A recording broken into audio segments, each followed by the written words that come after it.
Bismillahirrahmanirrahim. Assalamualaikum warahmatullahi wabarakatuh. Alhamdulillah rabbil alamin wassalatu wassalamu ala nabiyyina Muhammadin wa ala alihi wa sahbihi ajma'in. Allahumma inna nas'aluka ilman nafi'an wa rizqan thayyiban wa amalan mutaqabbalan. Subhanaka la ilma lana illa ma 'allamtana innaka antal alimul hakim. Amma ba'du.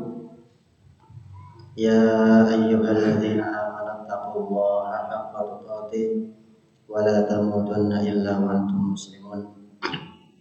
Alhamdulillahirabbil alamin. Di kesempatan pagi ini kita akan melanjutkan pembacaan kita di surah Yusuf. Kita sudah sampai ayat yang kemarin sudah kita bacakan, yaitu ketika Nabiullah Yusuf alaihissalam dibeli oleh seorang pembesar di negeri Mesir. Kemudian yang membeli ini berkata kepada istrinya, akrimi mathwah, muliakan tempat untuknya, berikan tempat yang nyaman untuknya. Asa ayyan fa'ana aw nattakhidahu walada, siapa tahu nanti dia akan memberikan kebaikan untuk kita, mendatangkan manfaat untuk kita. Au nattakhidahu walada, atau kita jadikan dia anak angkat. Wa kadzalika makkanna li Yusufa fil ardi, dan demikianlah kami memberikan kedudukan kepada Nabiullah Yusuf di bumi. Walinu'allimahu min ta'wilil ahadits, dan kami ajarkan kepadanya tentang menafsirkan mimpi. Wallahu ghalibun ala amri, dan Allah Maha kuasa untuk menjalankan urusannya. Walakinna aktsarun nasi la ya'lamun, akan tetapi kebanyakan manusia tidak tahu. Kemarin sudah kita sampaikan di antara pelajarannya tadi, dimanapun kalau orang itu memang punya sifat kemuliaan, sifat baik, maka sifat itu akan mudah dilihat oleh siapapun yang berinteraksi dengannya.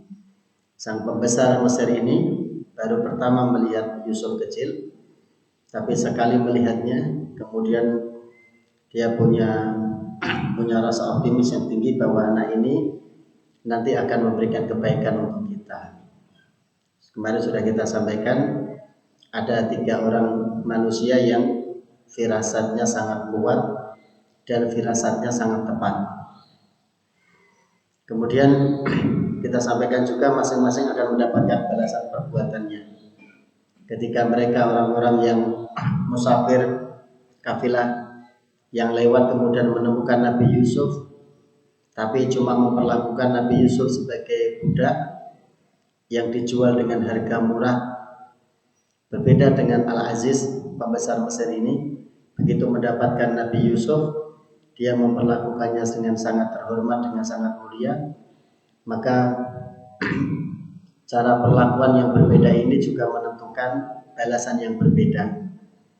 Kalau mereka yang menemukan Nabi Yusuf dan menjualnya sebagai budak, hanya mendapatkan beberapa keping uang dirham yang gak seberapa nilainya. Tapi orang yang memperlakukan Nabi Yusuf dengan sangat mulia, di kemudian hari Nabi Yusuf memberikan manfaat yang sangat besar, bukan hanya untuk orang tersebut, tapi untuk negerinya, negeri Mesir, bahkan negeri-negeri yang ada di sekitarnya. Maka Al-Quran selalu mengajarkan untuk kita agar kita selalu optimis. Asa ayyan fa'ana. Dan kalimat Wallahu ghalibun ala amri ini menjadi kunci dari kisah Nabi Yusuf ini. Orang mau merencanakan apa, Allah merencanakan yang lain, maka rencana Allah yang terjadi. Orang sudah berbuat apa, pengen melakukan apa, tetapi Allah berkehendak yang lain, maka yang Allah inginkan itu yang terjadi. Sampai-sampai ada ungkapan, saya berkehendak, Anda berkehendak. Kalau Allah berkehendak lain, maka yang terjadi adalah kehendak Allah. Walakinna aktsarun nasi la ya'lamun, akan tetapi kebanyakan manusia tidak tahu. Bahkan sekedar jalan ceritanya Nabi Yusuf, sebelum kita membaca utuh kisahnya tentu kita akan bingung. Nanti ini lanjutannya apa ya? Lanjutannya bagaimana ya? Kasihan sekali nasib Nabi Yusuf, tapi ternyata karena ketidaktahuan kita itulah yang membuat kita tidak bisa menduga apa akhir dari kisahnya. Dan ternyata kata atau kalimat kebanyakan manusia tidak tahu di surah Yusuf saja diulang sebanyak 3 kali. Itu menunjukkan bahwa sekedar membaca kisah atau menentukan akhir sebuah kisah saja kita tidak tahu kalau kita belum membacanya secara utuh. Itu menunjukkan kelemahan kita, sedikitnya ilmu yang kita miliki, dan Allah yang memiliki segala-galanya. Rahmat Allah akan diberikan, akan bisa datang ketika seseorang itu berbuat ihsan, berbuat baik. Ayat berikutnya Allah Subhanahu wa taala menyampaikan walamma balagha asyuddahu. Maka ketika Nabi Yusuf sudah mencapai usia asyuddah, asyuddah itu usia seseorang dengan sampai masa kuat-kuatnya, gagah, kuat, baik secara fisik maupun secara akal. Nanti ulama berbeda pendapat.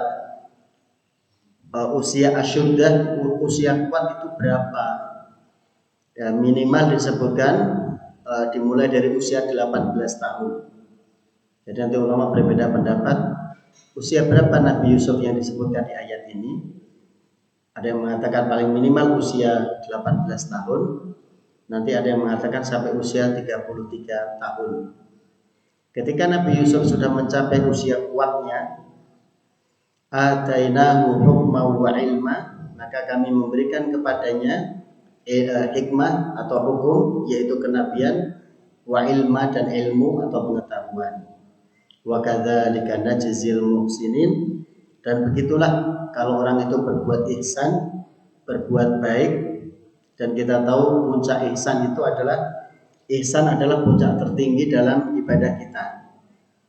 Ada iman, ada Islam, kemudian puncaknya adalah ihsan, yaitu kalau dalam hadis dijelaskan anta'budallaha ka'annaka tarahu fa in lam takun tarahu fa innahu yarak, yaitu keadaan seseorang yang selalu merasa Allah hadir, keadaan seseorang yang selalu merasa Allah melihat semua yang dilakukannya, melihat apa yang dikerjakannya, mendengar apa yang diucapkannya. Jadi ihsan itu ketika orang merasakan betul bahwa Allah hadir, Allah menyaksikan, Allah melihat semua tindak tanduk orang itu. Syarat untuk memperoleh ilmu dan hikmah yaitu kokoh dan bagus akhlaknya, ihsan. Karena tanpa ihsan maka Allah tidak akan memberikannya. Kemudian yang kedua, kata balagha, kita mendengar istilah baligh adalah merupakan syarat awal seseorang akan mendapatkan beban syariat. Jadi begitu juga di sini kan, ketika Nabi Yusuf sudah balik usia, sudah sampai usia kuatnya, baru saat itu Nabi Yusuf mendapatkan kenabian. Dan rata-rata para nabi, para rasul diutus di usia 40 tahun. Jadi para nabi, para rasul diutus rata-rata di usia 40 tahun. Mengapa butuh waktu sepanjang itu? Kenapa kok harus nunggu 40 tahun baru diangkat menjadi nabi, menjadi rasul? Ini pelajarannya untuk kita. Kita diminta untuk harus siap dalam proses pembentukan itu, harus siap butuh waktu yang lama.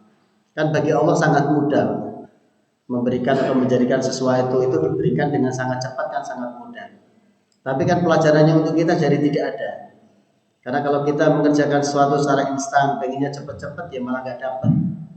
Makanya ada kaidah kan, man ista'jala bi syai'in qabla awanihi, barang siapa yang menyegerakan sesuatu padahal belum waktunya, maka dia akan dicegah dari mendapatkan yang diinginkan itu.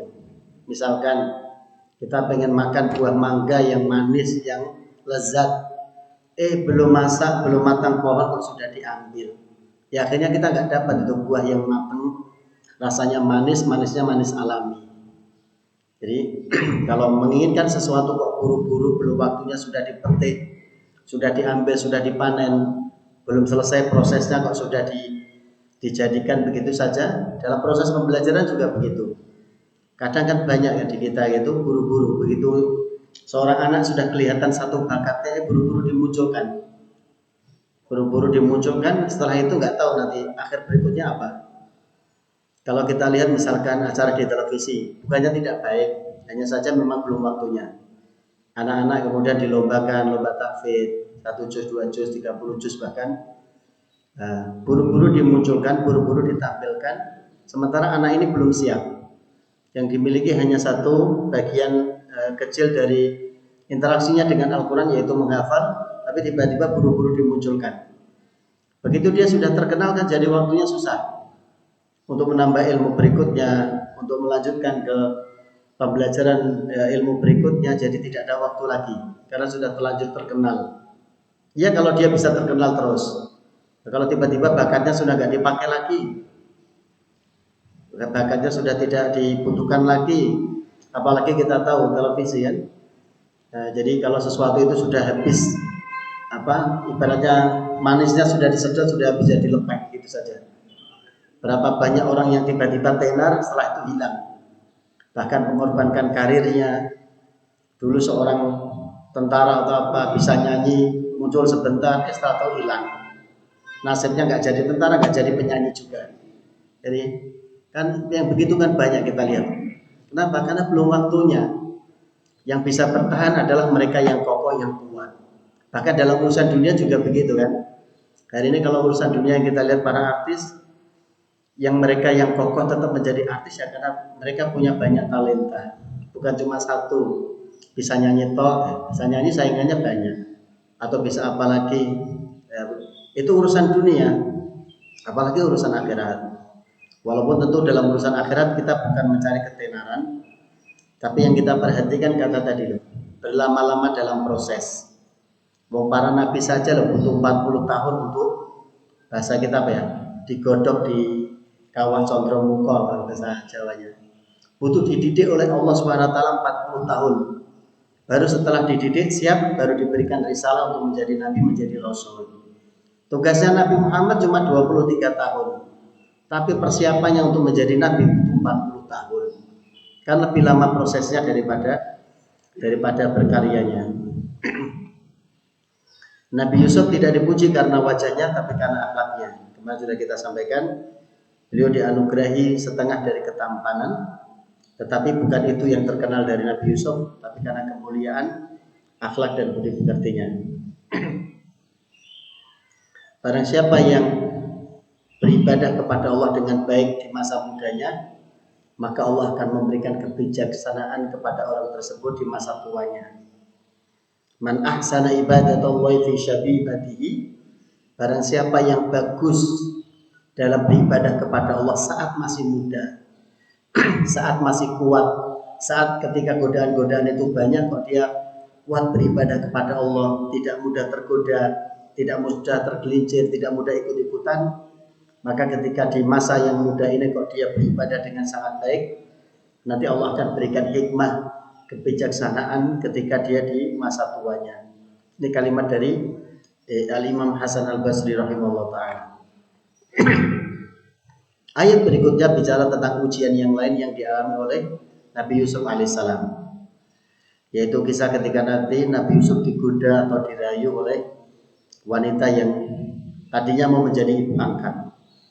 Warawadathu allati huwa fi baitiha an nafsihi wa ghallaqatil abwab wa qalat hayta lak qala ma'adzallah innahu rabbi ahsana mathwaya innahu la yuflihul zalimun.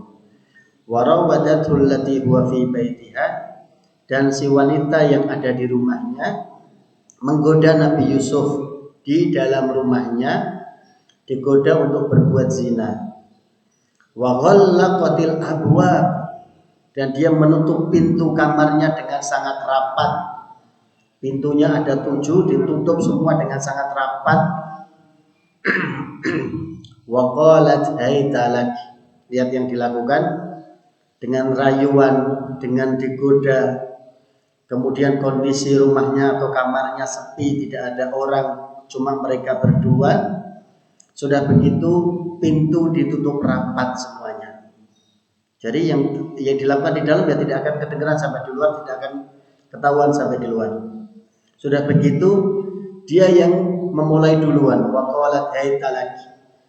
Kata haytalak, dulu kalau dosen kami di Libya memberikan ilustrasi tadi, haytalak itu ibaratnya kalau orang buka baju, ayo silakan. Haytalak, kemarilah, ayo kemari, datangi aku. Jadi lihat kondisinya.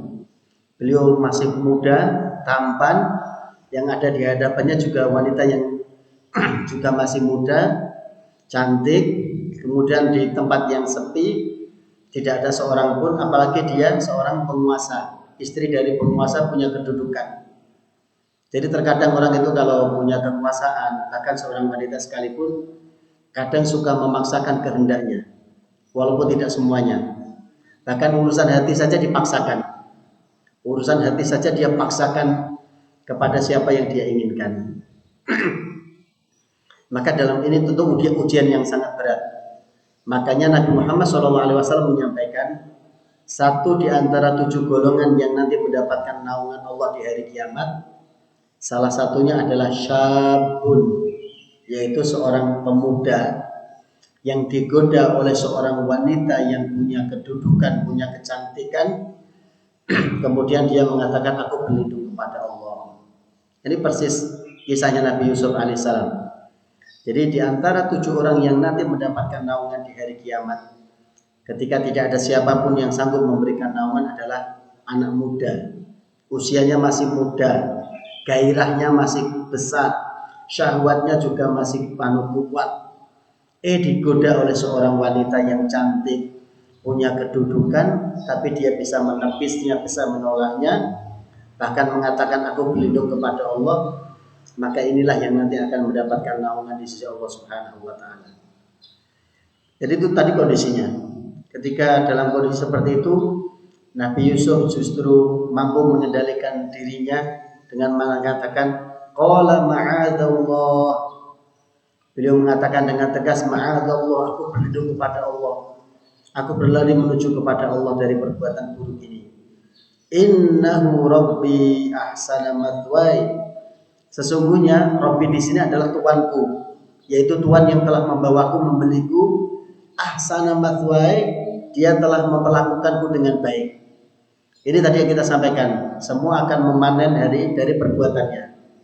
Ketika si tuan ini, pembesar Mesir ini membeli Nabi Yusuf, memperlakukannya dengan sangat baik, bahkan memperlakukannya sebagai anak, maka Nabi Yusuf sebagai seorang yang mulia, beliau membalas dengan kebaikan. Loh, tuanku telah memperlakukanku dengan baik, masa saya harus membalasnya dengan keburukan, yaitu berbuat buruk dengan istrinya. Lihat alasannya yang beliau sampaikan. Setelah meminta perlindungan kepada Allah, ma'adzallah, beliau menyampaikan alasannya. Tidak mungkin aku melakukannya, karena orang yang telah memungutku, membeliku adalah orang yang telah baik kepadaku, berbuat baik kepadaku. Innahu rabbi ahsana mathwai. Dia Tuhanku itu adalah orang yang telah menerimaku dengan baik, memperlakukanku dengan baik. Jadi tidak mungkin aku akan berkhianat kepadanya. Innahu la yuflihul zalimun. Dan sesungguhnya orang yang mengenal berbuat aniaya, berbuat zalim, berbuat melampaui batas termasuk di dalamnya berzina, dia tidak akan pernah beruntung. Jadi itu ayat ini kurang lebih terjemahnya seperti itu. Maka kita lihat di sini, barang siapa yang bertaubat kepada Allah, bergantung kepada Allah, selalu mengaitkan dirinya kepada Allah, orang yang ihsan tadi, merasa selalu diawasi oleh Allah, Allah hadir dalam setiap langkahnya, dalam setiap perbuatannya, maka Allah akan menjaganya. Maka orang tersebut akan dijaga oleh Allah, sebagaimana kalimat Nabi, ihfazillah yahfazka, jagalah Allah, jagalah perintah Allah, jagalah larangan Allah, jangan sampai kamu lakukan. Yahfazka, maka Allah akan menjagamu. Menjaga dari apa? Dari semua hal yang bisa menimbulkan keburukan.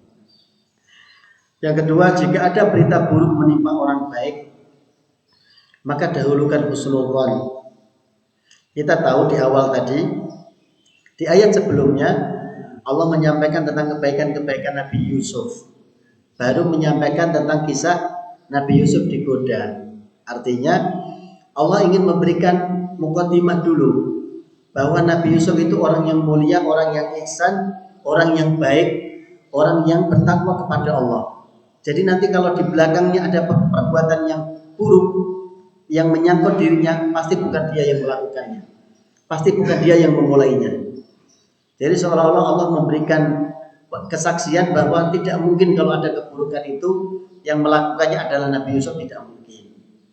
Maka pelajaran untuk kita, kalau ada orang yang kita kenal orang itu baik, orang itu soleh, bareng dengan kita sering dalam kebaikan, sholat berjamaah bareng, kok tiba-tiba dibicarakan orang tentang keburukannya dan kita tidak tahu perbuatan buruknya itu, maka kita coba memberikan pembelaan. Karena di perang Tabuk pernah terjadi, Ka'ab bin Malik radhiyallahu anhu, beliau tidak ikut di perang Tabuk. Kemudian ada seorang yang melaporkan kepada Rasulullah, ya Rasulullah, Ka'ab bin Malik tidak ikut karena dia sedang menikmati kekayaannya, karena dia sedang menikmati dirinya dalam artian kekayaannya, apa yang dimilikinya. Jadi orang ini membicarakan seolah-olah Ka'ab bin Malik lebih mementingkan harta daripada jihad di jalan Allah. Kemudian sahabat beliau Mu'adz bin Jabal berdiri membantah ucapan laki-laki tersebut tentang Ka'ab bin Malik. Beliau mengatakan, bi'sa ma qulta, wahai fulan, buruk sekali ucapanmu itu. Yang kami kenal dari seorang Ka'ab bin Malik adalah dia orang yang mulia, orang yang soleh, orang yang baik. Walaupun Mu'adz bin Jabal tidak tahu apa alasan Ka'ab bin Malik tidak ikut perang, apa alasan Ka'ab bin Malik tidak ikut berjihad di perang Tabuk. Tapi yang beliau kenal dari seorang Ka'ab adalah, sepanjang yang beliau tahu, beliau adalah orang yang baik, orang yang soleh. Jadi sekali lagi, kalau ada keburukan yang kita dengar tentang seseorang yang dia aslinya baik, kita mengenalnya sebagai orang yang soleh, maka dahulukan husnudzon. Syukur-syukur bisa memberikan pembelaan terhadap orang tersebut. Katakan, sepanjang yang saya kenal, dia orang yang baik, dia orang yang jujur, dia orang yang menepati janji. Itu sebagai pembelaan kita kepada orang beriman. Kualitas ibadah seseorang akan menentukan kadar ujiannya. Sedangkan keikhlasanlah yang akan membuat seseorang itu kokoh, sabat di atas kebenaran. Jadi kalau orang itu kedekatannya dengan Allah semakin dekat, ujian yang diberikan juga akan semakin terasa berat atau terlihat berat. Tapi karena orang itu semakin ikhlas kepada Allah, maka Allah akan memberikan dia sabat, kokoh, teguh di atas kebenaran. Dia wanita itu menutup pintu dengan sangat rapat, sedangkan Allah tidak pernah luput dari apa yang terjadi di balik pintu. Betul dia sudah menutup pintu dengan rapat, betul keadaannya memang sepi, tidak ada siapapun kecuali cuma berdua di kamar itu. Tapi Allah Maha Tahu. Allah Maha Tahu apapun yang terjadi di dalam kamar itu. Allah Maha Tahu pembicaraan apapun yang mereka ucapkan. Allah Maha Tahu segala-galanya. Cara Nabi Yusuf menyadarkan si wanita tadi dengan mengatakan ma'adzallah, ingat kepada Allah, sadar Allah melihat perbuatan kita. Aku berlindung kepada Allah dari perbuatan buruk. Yang kedua, diingatkan tentang suaminya. Suamimu orang baik, suamimu itu orang yang baik, masa saya harus mengkhianatinya. Dan yang ketiga, siapapun yang berbuat keji pasti akan sengsara. Yang dalam berikutnya, mengingat kebaikan seseorang membuat kita enggan mengkhianatinya. Bagaimana kalau kita mengingat kenikmatan-kenikmatan atau kebaikan-kebaikan Allah kepada kita? Lalu Nabi Yusuf ingat tuannya berbuat baik saja, beliau tidak mau berkhianat kepadanya. Bagaimana dengan Allah yang telah memberikan kita kebaikan, memberikan kita nikmat, mengurus semua urusan kita, mengatur semua jalan hidup kita dengan sangat baik. Maka seharusnya kita tidak berkhianat terhadap perintah-perintah Allah. Kalimat ma'adzallah, aku berlindung kepada Allah, kalimat yang sangat sakti, yang akan mampu membuat seseorang itu terjaga, terhindar dari fitnah, bahkan terhindar dari syahwat. Maka nanti di ayat berikutnya Allah akan menggambarkan untuk kita, godaan itu sudah sangat kuat, sampai-sampai Allah menyebutkan si wanita sudah mulai pengen, Nabi Yusuf sempat berkehendak. Tapi nanti kemudian Allah mengatakan, laula burhana rabbi. Seandainya tidak ada burhan dari Allah, maka keduanya akan jatuh dalam keburukan. Apa yang dimaksud dengan burhan dari Allah? Apa yang dimaksud burhan, hujah atau bukti atau dalil atau petunjuk yang Allah berikan sehingga Nabi Yusuf bisa selamat dari godaan yang luar biasa ini? Insyaallah kita sampaikan di pertemuan berikutnya. Semoga ada manfaatnya. Wallahu taala bishawab. Kita cukupkan dengan doa kafaratul majlis. Alhamdulillah. Subhanallah wa bihamdika asyhadu an la ilaha illa anta astaghfiruka wa atubu ilaik. Alhamdulillahirabbil alamin. Assalamualaikum warahmatullahi wabarakatuh.